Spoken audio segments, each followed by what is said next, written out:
Nick Ferrari at breakfast. Call 0345 6060 973. Text 84850. Nick Ferrari at breakfast on LBC. If you're the managing director, the chief executive, the finance director, whatever it might be in companies, this is a nervous time for you because a lot of public companies make details available of the money that they're paying their top executives, directors' pay, pension contributions, emoluments, and those figures. Sometimes it takes a forensic scientist to work their way through the company reports, but you find out how much the bosses are paid. Now, in most instances, I don't give a damn about that.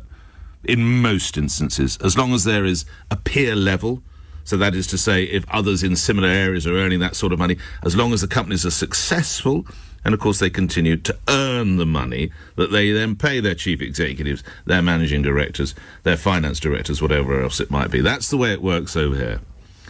The way it works for the people I'm about to tell you about is that you and I fund their salaries. Now, if you take the idea that now we move away from the private, we move into the public sector.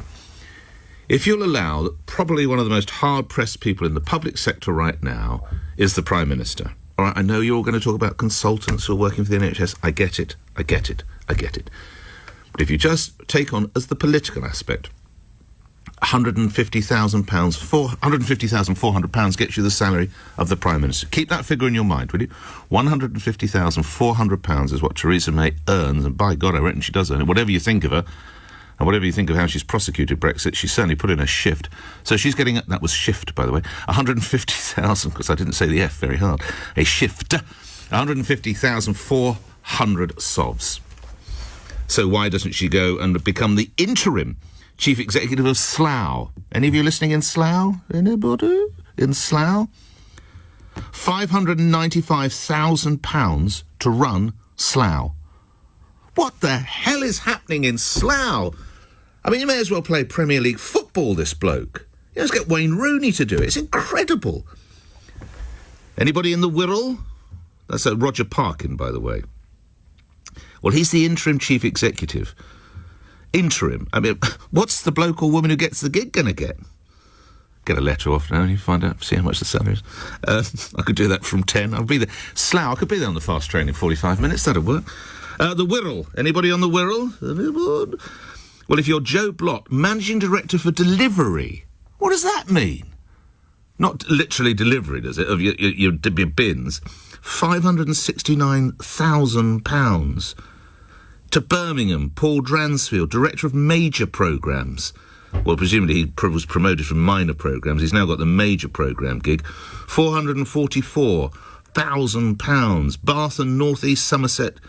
Andrew Pate is the director of resources. Well, he certainly sent a few resources his way. £424,000. Steve Mason is the chief executive in Northumberland. £413,000. My goodness. Here we go. At last, there's a woman. Darlington, the chief executive of Darlington Council, Ada Burns, £387,000. That's more than double. It's about 2.5 times. So let's just get this straight. Running Darlington is 2.5 times as difficult as running the country. What utter nonsense. If you live in any of those areas, by the way, how do you feel about the money that's being paid? In some instances, not even to the boss. The director of delivery. I mean, what does that mean? In total, the number of local authority fat cats earning more than £100,000 has moved to almost 2,500. Some 608 council employees earn packages exceeding the Prime Minister's salary. That's up from the previous year. And 28 of the officials took home total pay packets exceeding £250,000. A report by the Taxpayers Alliance has shown. So let's go straight to Harry Fone, who's grassroots campaign manager at the Taxpayers Alliance. What do your members say when they hear and see these sort of salaries? Harry, good morning. Good morning, Nick. They are absolutely livid, quite frankly. And in fact, we are off to Chelmsford in Essex today to highlight this report. Where Why Chelmsford, Harry? Well, they had the highest number of employees at 55, earning over £100,000. They did indeed. Yep, sorry, go on. Yeah.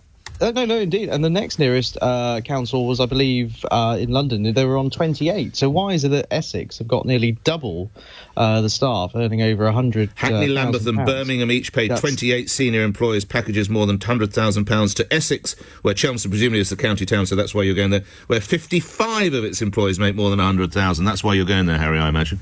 That's absolutely correct. And here's the thing, these employees are getting extremely high salaries, and yet we're still seeing council tax go up. I had a look through the figures last night. Only 5 councils across England, Wales and Scotland lowered council tax this year, out of about 400 councils.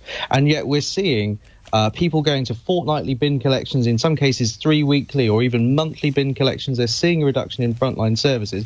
Have you ever spoken to anyone that's happy with their council? I haven't. I know I'm not happy with my council. And yet you're seeing these huge salaries, and I think many people think this simply isn't fair. Good luck with your campaigning. I like that question. Harry Fone, thank you. You're grassroots campaign manager at the Taxpayers. Call me if you're happy with your council. Tell you what, you're going to hear a lot of emails read about a lot of subjects here in about 4 minutes' time, because I very much doubt anyone... Do you know what, Nick? I'm so glad you said that, because every time I walk down the street, I just love the job my local authority are doing. I love it. I'd like to pay them more. Call me if you're happy with your local authority.